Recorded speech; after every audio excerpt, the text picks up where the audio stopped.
देश के अमर शहीदों की याद में 1 माह तक लगने वाला शहीद मेला 10 मई से 10 जून तक रामलीला ग्राउंड में शहीद मेला समिति द्वारा लगाया जाता है, जिसमें विभिन्न प्रकार के कार्यक्रम जैसे एक शाम शहीदों के नाम, विशाल कवि सम्मेलन, मुकाबला कव्वाली, पर्यावरण दिवस पर कार्यक्रम व एक समापन पर एक शाम शहीदों के नाम कार्यक्रम किया जाएगा। इसमें आप सभी से निवेदन है कि समय पर पहुंचकर कार्यक्रम की शोभा बढ़ाएं और देश के अमर शहीदों को अपनी श्रद्धांजलि दें। जय हिंद, जय भारत। बहुत अच्छा लग रहा है। ये शहीद स्मारक समिति है और मैं भी शहीद ही होने आया हूँ। मेरी भी स्मारक में मेरी भी मूर्ति लगेगी, कुछ मैं भी ऐसे काम करूँगा। बहुत अच्छा लग रहा है। कम स्रोत आए, भले ही कम है, लेकिन मुझे ऐसा लग रहा है जैसे पूरा हिंदुस्तान मेरे सामने बैठा हुआ है। पूरा हिंदुस्तान, ये हिंदुस्तान की जनसंख्या, ये हिंदुस्तान का नक्शा और पीछे कुछ खड़े हुए लोग जैसे कारगिल की पहाड़ियाँ और ये लंका, ये रावण संचालन कर रहा है। सीता जी हंस रही हैं। कुंभकर्ण बोतल लेके बैठा है पानी की और मैं बीच में फंस गया विभीषण के बीच में आकर के। बहुत अच्छा लग रहा है वास्तव में। मैं हास्य का कवि हूँ। मैं कविता, चुटकुले, मिमिक्री सब सुनाता हूँ। सब सुनाऊंगा तो सुबह हो जाएगी। सो जाओ, सो जाओ। सुबह जाऊंगा, सबको जगा के जाऊंगा, नींद पूरी हो जाएगी आपकी। लेकिन फिर भी बहुत अच्छे श्रोता हैं।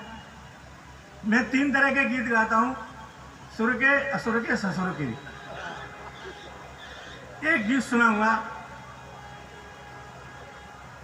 मैं ताली बजाने के लिए किसी से नहीं कहता, क्योंकि मैंने दिल्ली में कहा था कि दोनों हाथ ऊपर उठा करके ताली बजाओ। 50 लोगों ने ऊपर हाथ उठाए, 15-20 की यहाँ से उधड़ गई। तो मैं क्यों नुकसान कराऊं किसी का। तो मैंने तो ताली बजाने का एक कोड वर्ड बना रखा है। जब मैं ऐसे करूं, समझ लो ताली बजा रही है। एक बार जोर से रिहर्सल करते हैं, देखो।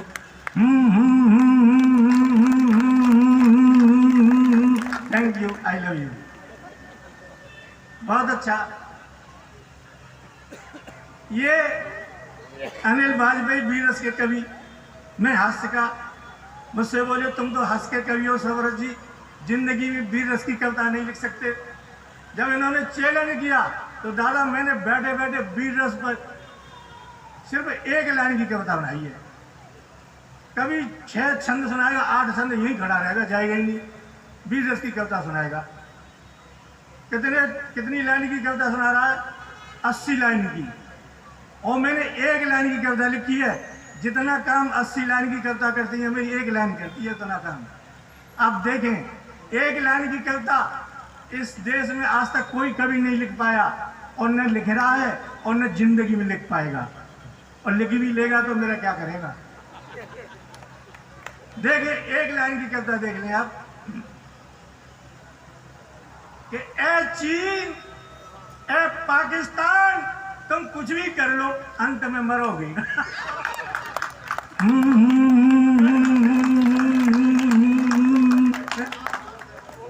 जिस 80 लाइन में मारते हैं, मैं 1 ही लाइन में मार देता हूँ। बात तो वही है, लेकिन टाइम बचत हो गई मेरी टाइम की। बहुत अच्छा है।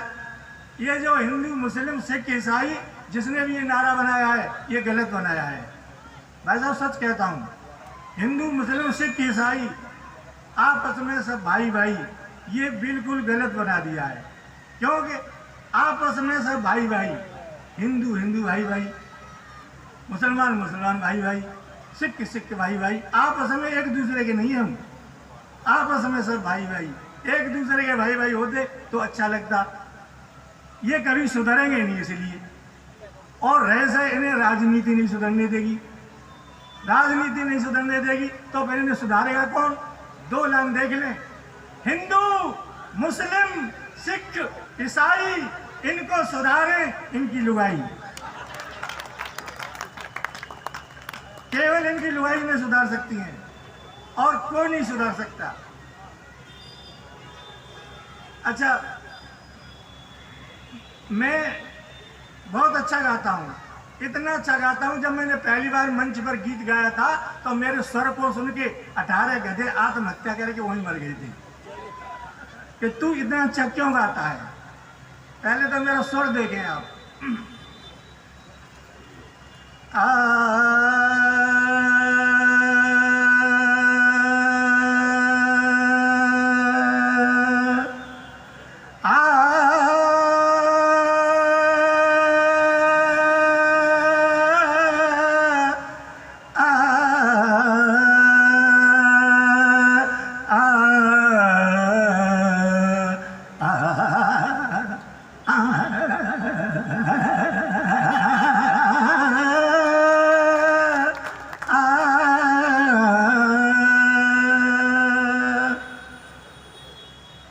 हम शादी करते हैं, लड़की के परिवार वाले नहीं देखते, उनकी शिक्षा, संस्कार और जन जाति कुछ भी नहीं देखते, शादी कर लेते हैं, लव मैरिज तक कर लेते हैं। तब मैंने 4 लाइन लिखी, आप देखें। मनुहारों पे धन फूंक दिया, मनुहारों पे धन फूंक दिया, जुल्फों में खुद को फंसाया है। तब कहीं जाकर ये ब्याह मैंने हाँ तेरे संग रचाया है। शादी जो करी तुझ जैसी से, कितना अकल का कच्चा था। शादी जो करी तुझ जैसी से, कितना अकल का कच्चा था। अब समझा फेरे लगा करके, तुझसे तो रड़ुआई अच्छा था। अब समझा फेरे लगा करके, तुझसे तो रड़ुआई अच्छा था। ओ पत्नी मेरी क्यों जुल्म करे, तेरा खसम तो घिसता रहता है। ओ पत्नी मेरी क्यों जुल्म करे, तेरा खसम तो घिसता रहता है। तेरे बेलन की इस चक्की में ये हरदम पिसता रहता है। तेरे बेलन की इस चक्की में ये हरदम पिसता रहता है। तेरी चप्पल से पिट जाऊंगा, तेरी सैंडल से मिट जाऊंगा, तेरी चप्पल से पिट जाऊंगा, तेरी सैंडल से मिट जाऊंगा। मत इतना मुझको मार तू।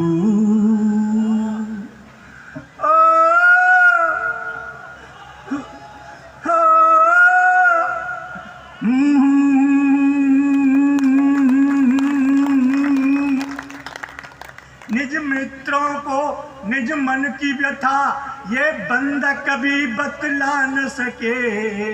निज मित्रों को निज मन की व्यथा ये बंदा कभी बतला न सके। मुझे ऐसी रोटी खिलाती है जिसे कुत्ता तक भी खा न सके। मुझे ऐसी रोटी खिलाती है जिसे कुत्ता तक भी खा न सके। मेरे संग कुंडली जिसने बनाई उस पंडित को नहीं छोड़ूंगा। मेरे संग कुंडली जिसने बनाई उस पंडित को नहीं छोड़ूंगा। डंडे से टांगे तोड़ूंगा, पत्थर से सर को फोड़ूंगा।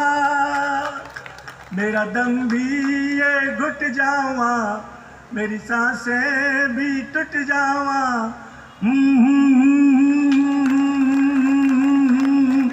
वास्तव में वो मोहल्ला बहुत अच्छा है। Thank you, I love you. बहुत अच्छा लग रहा है वास्तव में। अच्छा देखो, मैंने पत्नी से एक दिन कहा, देवी मैं फिल्म बना रहा हूँ, तू हीरोइन बनेगी? बोली हाँ बनूंगी। काम क्या करना है तुम्हारी फिल्म में? मैंने कहा कुछ नहीं करना है, नदी है ना, नदी के ठंडे पानी में 3 घंटे खड़ी रहना, कैमरामैन तेरी शूटिंग करेगा। बोली कर लूंगी। तुम्हारी फिल्म का नाम क्या है? मैंने कहा मेरी फिल्म का नाम है गई भैंस पानी में। गई भैंस पानी में। अब तो समझ लो कुप्पा हो गई, 4 दिन तक नहीं बोली मुझसे। 4 दिन के बाद आई, बोली मैं फिल्म बना रही हूँ, तुम हीरो बनोगे? मैंने कहा बनूंगा। काम क्या करना है? बोले कुछ नहीं, नदी से घर, घर से नदी पे, नदी से घर, घर से नदी पे, ये करना है, कैमरामैन तुम्हारी शूटिंग करेगा। मैंने कहा कर लूंगा। तेरी फिल्म का नाम क्या है? बोली मेरी फिल्म का नाम है धोबी का कुत्ता घर का न घाट का।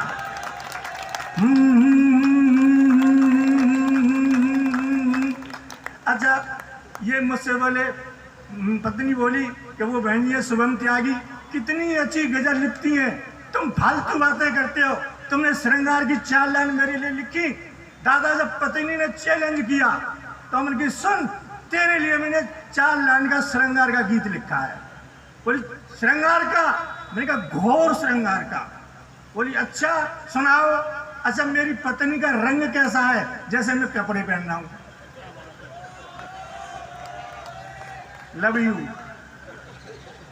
जैसे मैं कपड़े पहनना हूं। तो मैंने कहा तू श्रृंगार करके आ, और मैं श्रृंगार का गीत सुनाता हूं। अब वो गई काले शरीर पर क्या श्रृंगार करे, काले शरीर पर लाल साड़ी, लाल ब्लाउज, लाल चप्पल, लाल चूड़ियां, लाल बिंदी, लाल सिंदूर लगाकर बोली कैसी लग रही हूं?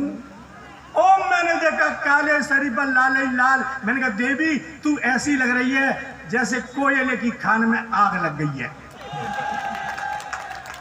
मैंने कहा दूसरा श्रृंगार कर गया। अब वो फिर गई श्रृंगार करने, काले शरीर पर पीली साड़ी, पीला ब्लाउज, पीली चप्पल, पीली चूड़ियां, पीली बिंदी, पीला सिंदूर लगाकर बोली अब कैसी लग रही हूँ? ओ मैंने देखा काले शरीर पर पीला ही पीला। मैंने कहा देवी अब तू ऐसी लग रही है जैसे सरसों के खेत में भैंस घुस गई है। बोली फालतू बातें मत करो, जल्दी से गीत सुनाओ।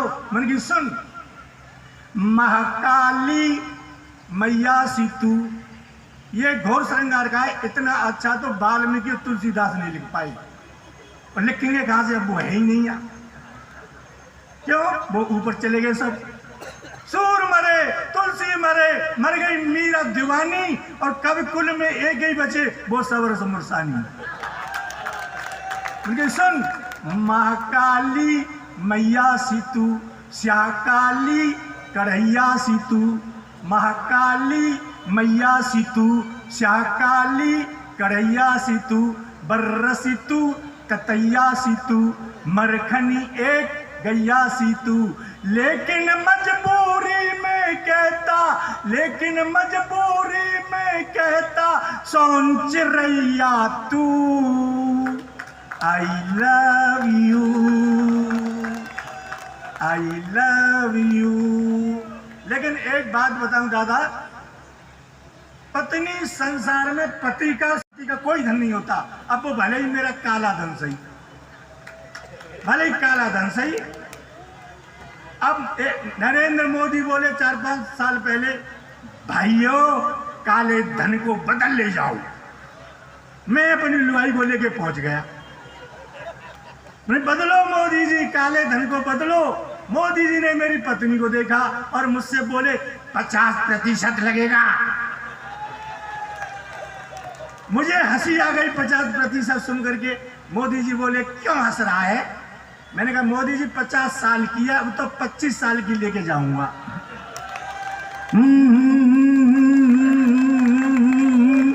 अच्छा दादा एक बात बताऊं, जब मैं पढ़ता था अपनी क्लास में तो इतना होशियार था, हेडमास्टर ने क्लास में से मेरा नाम काट दिया।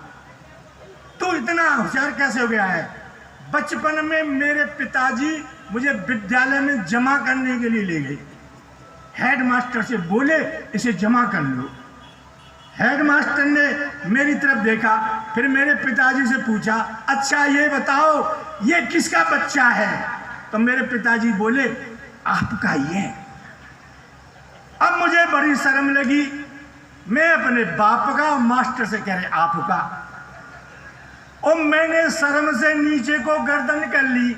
हेडमास्टर मास्टर मुस्कुराया, मेरी तरफ देखा और मुझसे बोला, बताओ ये किसके पिताजी हैं? मैंने कहा आपके ही हैं। अब तो हेडमास्टर गुस्सा हो गया, ले जाओ, इसे मैं नहीं पढ़ा सकता, इसे तो कोई गधा ही पढ़ा सकता है। मेरे पिताजी बोले, इसीलिए तो मैं तुम्हारे पास में लेके आया हूं। अब तो हेडमास्टर बोला, तू साइंस जानता है? मैंने कहा जानता हूं। एक सवाल बता। मैंने कहा पूछो। मास्टर ने मोमबत्ती जलाई, बोला बता मोमबत्ती में प्रकाश कहां से आया? मैंने मोमबत्ती में फूंक मारी, बुझाई, मैं बोला बता कहां गया? मैंने कहा मास्टर जी ये प्रकाश जहां गया है ये वहीं से आया था।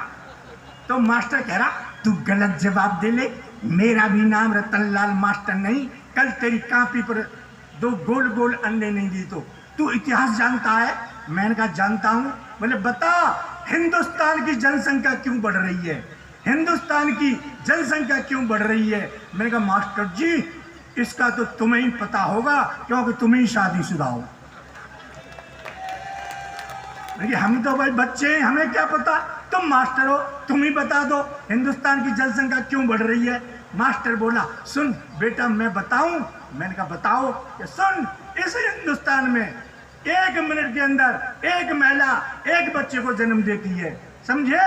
इस हिंदुस्तान में 1 मिनट के अंदर एक महिला एक बच्चे को जन्म देती है। मैंने कहा मास्टर जी वो कौन सी महिला है जो 1 मिनट में एक बच्चे को जन्म देती है? क्या उस महिला को मुझे दिखाओगे? मास्टर बोला तेरी समझ में नहीं आ रहा है। तो मैंने कहा समझाओ। समझ बेटा, मेरा मतलब ये है जितनी देर में तू अपनी एक सांस खींचता है उतनी देर में हिंदुस्तान में एक बच्चा पैदा हो जाता है। तो मैंने अपनी सांस रोक ली। मास्टर बोला क्या कर रहा है? मैंने कहा एक भी पैदा नहीं होने दूंगा। तभी दूसरा विद्यार्थी आया। दूसरा विद्यार्थी कर रहा। मास्टर बोला तू क्या कर रहा है? कि जल्दी जल्दी गिन, मैंने कितने पैदा करके फेंक दिए।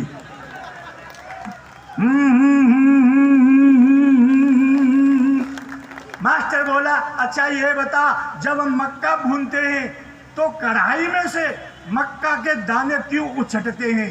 मैंने कहा तू कढ़ाई में बैठकर देख, तुझे अपने आप पता लग जाएगा।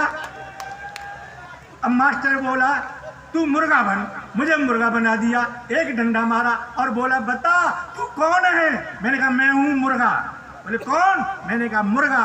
बोले बता मैं कौन हूं? मैंने तू मुर्गी। मास्टर बोला तेरे पास क्या प्रमाण है कि मैं मुर्गी हूं? मैंने कहा कल तू मेरी कॉपी पर 2 गोल गोल अंडे देगा। देखो बहन जी आप बहुत अच्छा हंस रही हैं सही में। मैं तो दिल्ली में गया, मैंने खूब जोर लगाया, एक बहन जी बैठी, वो हंसे नहीं, कुप्पा बन के बैठी, गाल फुला के यूं हंसे नहीं। वो क्यों? कि बार बार घूरे मुझे एक मेला मंच पे। मैंने कहा बहन जी बीमारी तुमको कैसी है? हंसो नहीं बिल्कुल, ताली भी बजाओ नहीं, मेरी कविता की कर दी तुमने ऐसी तैसी है।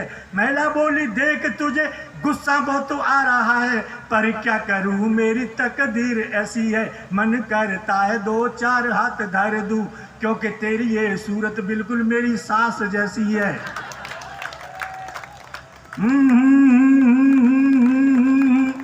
अच्छा मेरी तो एक भाभी लगती है, भाभी के माथे पे इतना बड़ा बिंदा, इतना बड़ा बिंदा। तो मैंने कहा भाभी जी इतना बड़ा बिंदा क्यों लगाती हो? बोली भैया जिसकी पत्नी जितनी बड़ी बिंदी लगाती है उसके पति की उम्र उतनी ही लंबी होती है। तो मैंने कहा हमारी पत्नी तो हमें मारने डोल रही है, इतनी सी बिंदी लगाती है। अब वो चली गई, अगले हफ्ते फिर मिली तो छोटी बिंदी हो गई। तो मैंने कहा भाभी जी आज तो छोटी बिंदी हो गई, क्या हुआ? बोली तेरा भैया बीमार हो गया है। मुझे दुख हुआ, भैया बीमार हो गया। मैं घर आ गया, अगले हफ्ते फिर मिली बिंदी और छोटी। तो मैंने कहा भाभी जी आज क्या हुआ? बोली तेरा भैया अस्पताल चला गया, अस्पताल।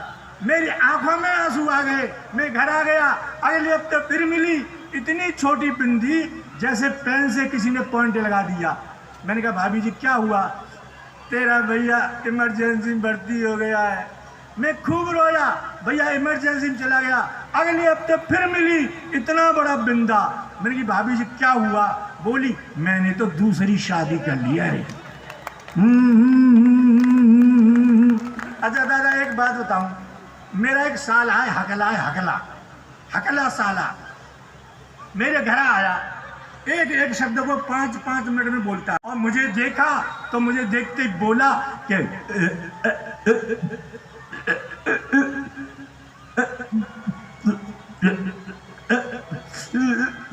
मैंने कहा होगी राम राम, बैठ 5 मिनट में राम राम नहीं कर पाया। मैंने कहा देख बच्चे स्कूल गए, ये 100 रुपए ले, तू सब्जी लेके आ। वो बाजार में सब्जी खरीद रहा था, वहां एक सिपाही आ गया। अब वो सिपाही भी हकला, अब 2 हकले इकट्ठे हो गई। हकले सिपाही ने मेरे साले से टाइम पूछा, टाइम क्या हुआ है? तो मेरा साला बोला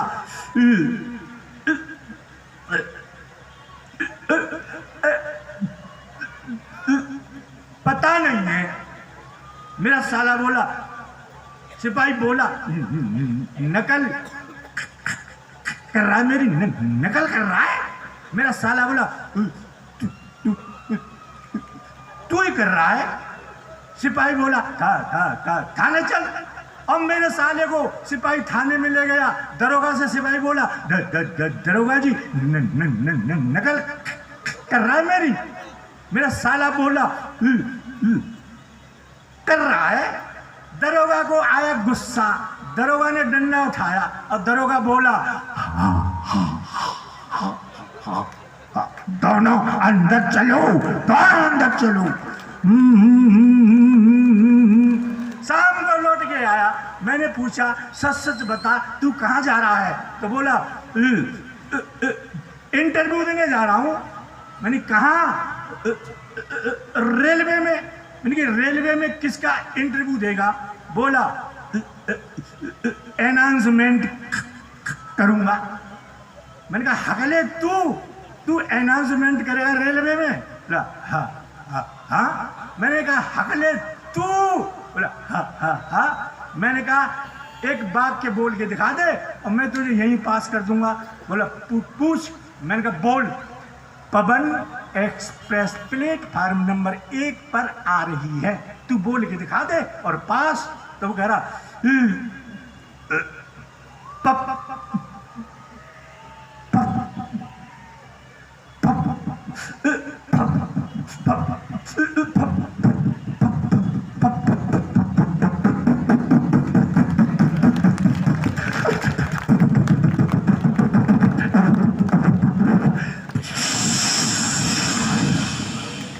मैंने क्या हुआ? बोलो गई। थैंक यू, धन्यवाद।